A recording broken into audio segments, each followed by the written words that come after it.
Did somebody say toxic Yuri? Everyone loves a good toxic romance, and I am not immune to this. That's why I decided to join the Toxic Yuri Visual Novel Jam, 2nd edition! But I'm just a baby, and this is my 2nd game jam ever. So, welcome to Baby's First Devlog! Yay! Kerohayo! My name is Lily Frosh. I wanted to do a debut in the traditional VTuber way first, but to hell with that!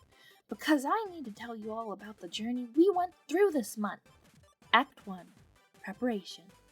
Despite referring to myself as a baby, I do admittedly have some game dev experience under my belt.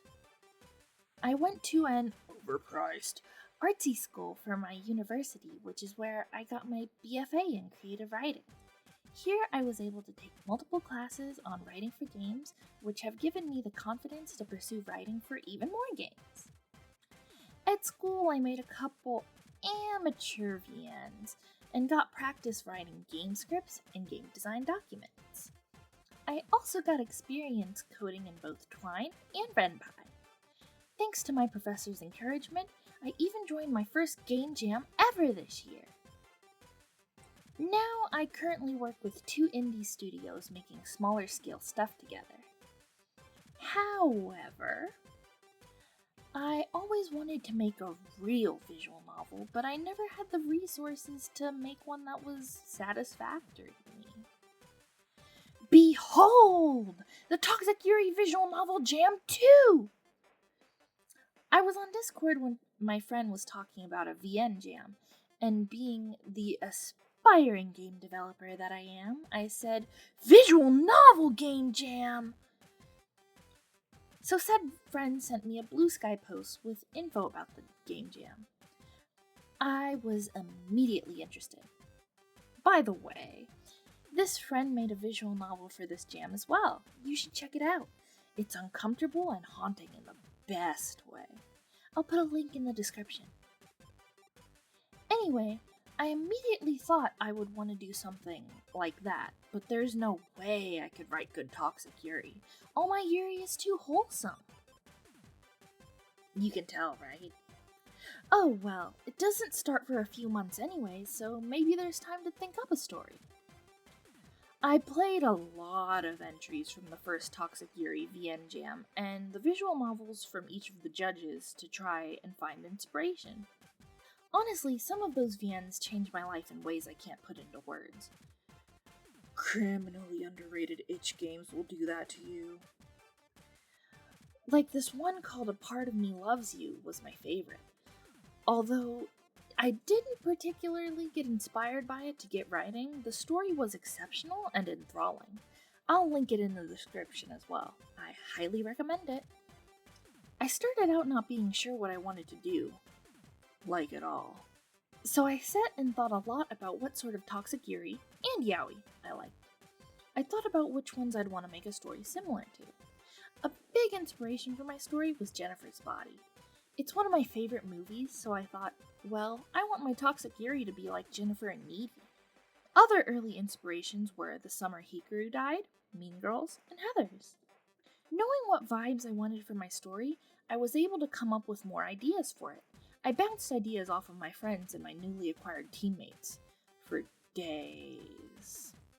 I eventually came up with a story and outlined it using the 3-act structure, which looks a little something like this. Of course, I won't show the full outline here because I don't want to spoil the whole story for you. I decided on a story about a studious girl who could be a bit of a girl failure, trying to tell her pretty popular girl best friend about how she's moving overseas for college.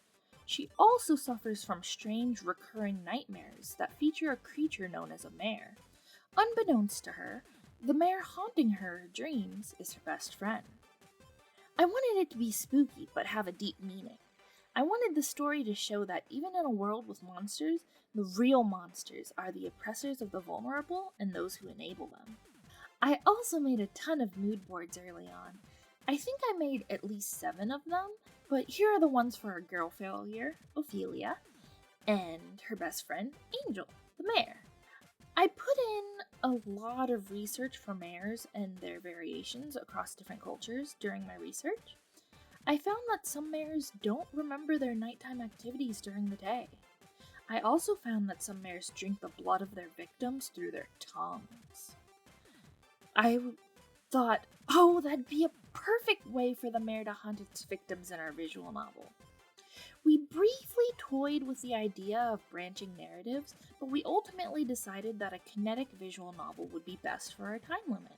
While I was doing all of this story work, our team's character artist, Ladell, banged out some pretty cool art studies to decide on our game's art style.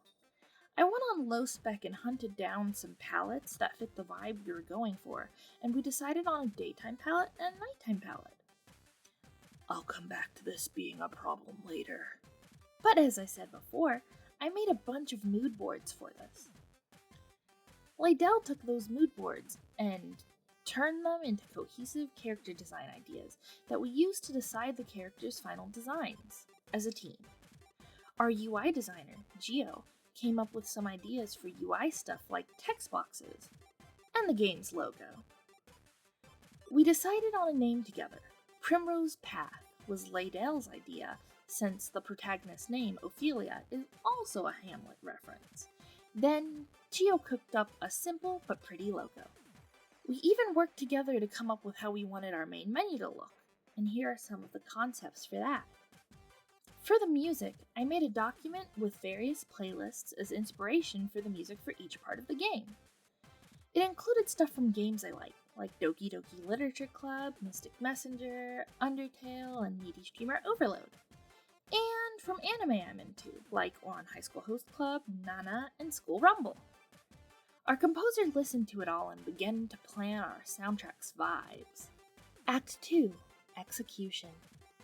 When it came to compose the music, Chris understood the assignment, and I cannot stress that enough. Every audio file he sent was exactly what I had been imagining. Here's a small preview, so I don't spoil the game's entire soundtrack.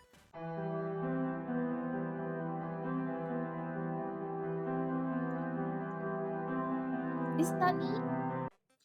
Onwards! Our artists had a mountain I would have deemed insurmountable awaiting them. We needed a lot of sprites.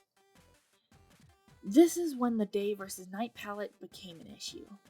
We realized that a daytime versus nighttime palette would require every sprite to be drawn twice to accommodate for the difference in lighting. So we scrapped that idea and decided to stick to one palette. Of the palettes picked, we settled with the nighttime palette, which was Bite Club by Jude Buffum on low spec. This palette's colors was even used in the backgrounds throughout the visual novel. Speaking of backgrounds, our UI designer ended up drawing backgrounds because we realized we needed the backgrounds drawn in order to fit with the color palette we picked. Gio drew all but 2 of the backgrounds, which were drawn by me. The backgrounds I made were the mare in the darkness and the woods background from the first CG. Ladell sent us tons of progress, and we could really see the game taking form. On to the story. I learned about the importance of using spreadsheets when writing for games while I was in school. It helps make organizing information for games way easier than just writing in a traditional document would. In Google Sheets, I wrote character sheets and scene outlines in addition to guides for CGs, backgrounds, and character sprites. You can see all of those here. And this was just my work from week 1. From there, I was able to start writing. Writing from outline to execution was relatively easy to do. It took me about a week and a half. I didn't write it in a spreadsheet like the rest of the writing I did, but I did write it in a table within a document. This was so I could see which sprite went with which line of dialogue. This would make it easier for me to tell our artists which sprites I needed and make it easier for me to program it all later. I experienced a lot of mental setbacks while I was writing. I was worried my story's too short. My Yuri isn't toxic enough. Most of all, I felt like my story was very mid. There wasn't anything special about it. Despite this, everyone I asked to beta read the script for me liked it, so that encouraged me to keep moving forward. Once the writing was finished, it was time for the programming to begin. I moved all of the script from the document to a script.rpy file in RenPy. I also watched a ton of videos, from visual novel design on sprite positioning and cool camera and lighting effects you can do in RenPy to make your visual novel more dynamic than just static sprites. I'll put a link to some of these videos in the description as well. Definitely changed the way I look at visual novels. As I received the sprite and CG art, I added it to the game. And I spent a lot of time on Reddit learning more about RenPy and figuring out how to fix the bugs I was experiencing. I wanted to do cool things with the sprites and text, so I downloaded kinetic text tags by Watson on itch, so I could add a cool shaking effect to some text as well as some text swapping around. Here are some of these effects in action within the game. I also downloaded a glitch code from Governator?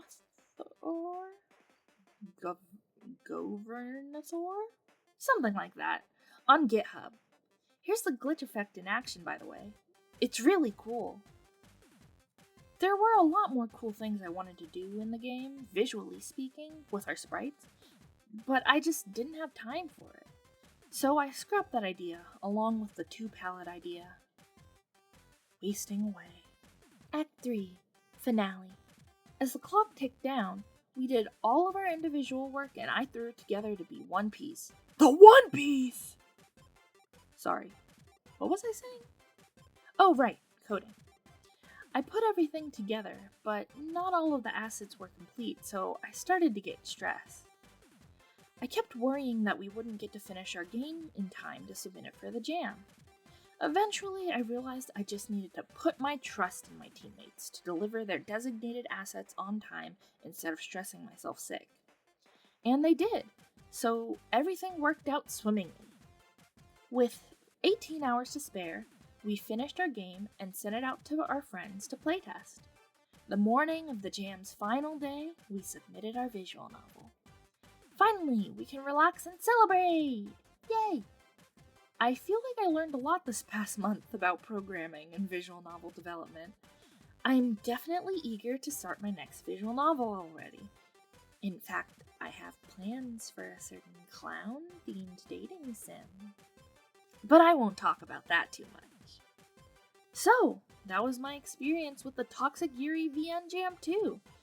If you'd like to play Primrose Path, there's a link in the description to our page on itch.